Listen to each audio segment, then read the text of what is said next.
పాలకేడు మండలం జాన్ పహాడ్ గ్రామంలో కృష్ణానదిపై నిర్మిస్తున్న Jawahar Jan Pahad lift irrigation project నిర్మాణ పనులు పురోగతిని ఆదివారం రాష్ట్ర నీటిపారుదల పౌర సరఫరాల శాఖ మంత్రి ఉత్తమ్ కుమార్ రెడ్డి పరిశీలించారు. ఈ సందర్భంగా వారు మాట్లాడుతూ కృష్ణానది జలాల పంపిణీలో న్యాయం జరిగేంత వరకు పోరాటం ఆగదని, ఆల్మట్టి డ్యాం ఎత్తు పెంచడాన్ని తెలంగాణ రాష్ట్ర ప్రభుత్వం తీవ్రంగా వ్యతిరేకిస్తుందని, ఈ విషయంలో తెలంగాణకు న్యాయం జరిగేంత వరకు ఈ పోరాటం ఆగదని అన్నారు.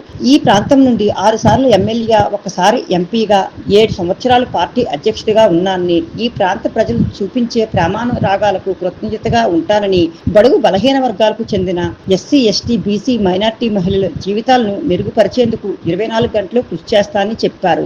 జవహర్ జాన్ పహాడ్ లిఫ్ట్ ఇరిగేషన్ పనులు యుద్ధ ప్రాతిపదికన వేగవంతంగా, నాణ్యత పాటిస్తూ పూర్తి చేయాలని మంత్రి కాంట్రాక్టర్ను ఆదేశించారు. ఈ కార్యక్రమంలో కాంగ్రెస్ పార్టీ నాయకులు ఇరిగేషన్ ఈఎన్సీ రమేష్ బాబు, జిల్లా SP Narasimha, RDO Srinivasulu, irrigation SE Nagabhushanam, DE Satyanarayana, Harikishore, AE Satish, contractor Srinivas, ఇతర అధికారులు, సిబ్బంది, ప్రజలు తదితరులు పాల్గొన్నారు. సుప్రీంకోర్టులో ఆల్మట్టి డ్యామ్ హైట్ పెంచడంపై గతంలో జరుగుతున్న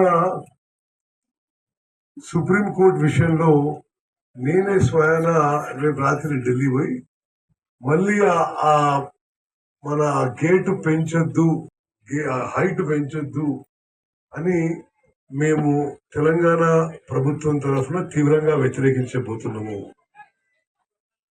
తెలంగాణ రాష్ట్రానికి కృష్ణా నదీ జలాలు, గోదావరి నదీ జలాల్లో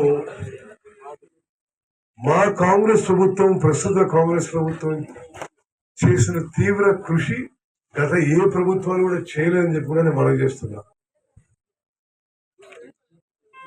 మేము తెలంగాణ కోసమే పుట్టి తెలంగాణ కోసం అంటున్న పార్టీలు కూడా వాళ్ళ హయాంలోనే కృష్ణా నదీ జలాల్లో తెలంగాణకు అన్యాయం జరిగింది. మా హయాంలో న్యాయం జరుగుతుంది. ఇప్పుడు మీకు ఉదాహరణ చెప్పాలంటే తెలంగాణ నదీ జలాల్లో 811 టీఎంసీలో కేటాయింపుల్లో గతంలో ఉన్న బీఆర్ఎస్ ప్రభుత్వం, అప్పుడున్న ముఖ్యమంత్రి కేసీఆర్ గారు, అప్పుడున్న ఇరిగేషన్ మంత్రి హరీష్ రావు గారు ఆంధ్రాకి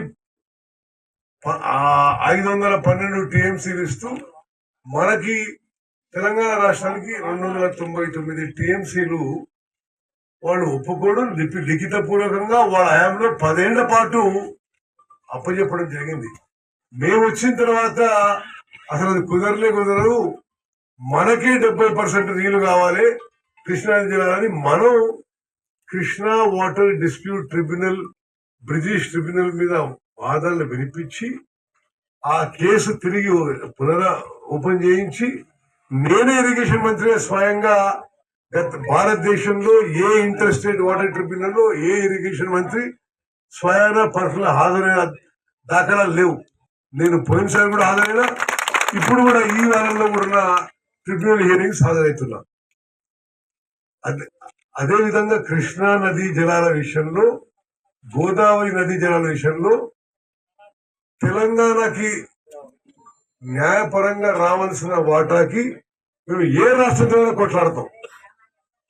మరి ఆంధ్రప్రదేశ్ అయినా సరే, కర్ణాటక అయినా సరే, మహారాష్ట్ర అయినా సరే, ఏ రాష్ట్రంతో మరి అంతర్రాష్ట్ర విషయాల్లో తెలంగాణకి న్యాయం జరిగే విధంగా మేము న్యాయ పోరాటం అన్ని విధాలుగా పోరాటం చేస్తామని చెప్పి కూడా నేను మనం చేస్తున్నా.